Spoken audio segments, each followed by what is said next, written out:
നമ്മളുടെ പ്രാക്ടിക്കൽ എക്സാമിന് പോകാനുള്ള പുറപ്പാടിലാണ്. നമ്മളുടെ എക്സാം വന്നിട്ട് ചിദംബരത്താണെന്ന് ഞാൻ ഓൾറെഡി പറഞ്ഞിട്ടുണ്ടായിരുന്നു. ഫസ്റ്റ് നമ്മൾ പോണത് തഞ്ചാവൂരോട്ടാണ്. അവിടെ നിന്നാണ് ചിദംബരത്തോട്ട് പോണത്.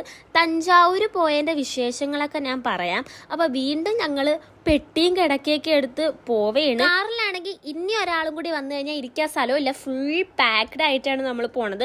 സാധനങ്ങളൊക്കെ കൊണ്ട് നിറഞ്ഞിട്ടാണ് പോയത്. ഇതിൻ്റെ ഇടയിൽ സാറ് നമുക്കൊരു സർപ്രൈസ് തന്നു. ഇത് നമ്മളുടെ ഒരു ലിസ്റ്റിക് പോലും ഇല്ലാത്തൊരു സർപ്രൈസ് ആയിരുന്നു. നമ്മളെയും കൊണ്ട് പളനിക്ക് പോയി. നമ്മൾ പോണ വഴിക്കാണ്. ഞാനാണെങ്കിൽ ഇതുവരെ പോയിട്ടും ഇല്ലായിരുന്നു. എൻ്റെ ഫസ്റ്റ് എക്സ്പീരിയൻസ് നല്ല ബെസ്റ്റായിരുന്നു. എൻ്റെ പൊന്നോ, ആ സ്റ്റെപ്പ് മൊത്തം കയറി ഞാൻ മേലെത്തിയപ്പോൾ എനിക്ക് തല കറങ്ങുന്നുണ്ടായിരുന്നു. എന്തായാലും ആദ്യമായിട്ടാണ് ഞാൻ പോണത്. എൻ്റെ കൂടെ ഉള്ളവരൊക്കെ പോയിട്ടുണ്ടായിരുന്നു. അങ്ങനെ തിരിച്ച് നമ്മൾ താഴെ എത്തി. അടുത്തൊരു ഹോട്ടലുണ്ടായിരുന്നു. അവിടുന്ന് കയറി ഫുഡ് കഴിച്ചു. വഹയ്ക്ക് കൊള്ളത്തില്ലായിരുന്നു ഫുഡ്. അപ്പോൾ അടുത്ത വീഡിയോയിൽ വരാം.